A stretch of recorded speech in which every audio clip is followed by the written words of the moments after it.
Жителите од населбата Прилепска во Кичево, кои претрпеа штети од поплавите, постепено се враќаат во своите домови. Водата се повлече, но штетите се големи.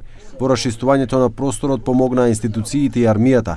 Жителите велат дека по поплавите тешко може да се живее тука, бидејќи се што имале во домовите е уништено. Ментално се вратевме исто дома, ама стојбите се малку критични уште. Уште не е очистено, уште не е сушено, чакам вие да си слушите да видиме што како. Немам ништо покручено дома, ни калужи, немаме кај седеме. Седе на циментот спијаме, мора да им помогне градоначалникот. Куќите самите си направивме дупки во зидоите, со црево самите ги миевме. Куќите се направени, значи над мене вака.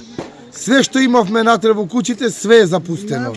Се трудиме да чистиме, ама не можеме да чистиме си.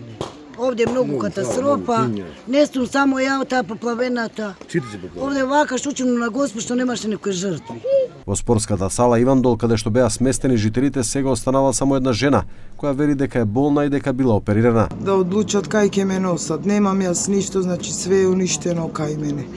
Иначе ќе се вратев. Ама јас сум праена веќе 4-та операција, тазе сум оперирана, ми пукна операцијата од поплавата, од стрес, значи. На терен беа присутни надлежните институции за евидентирање на штетите, пошто врз основа на проценката ќе се утврди и обештетувањето на жителите кои претрпеа штети од поплавите по изливањето на Зајаска река.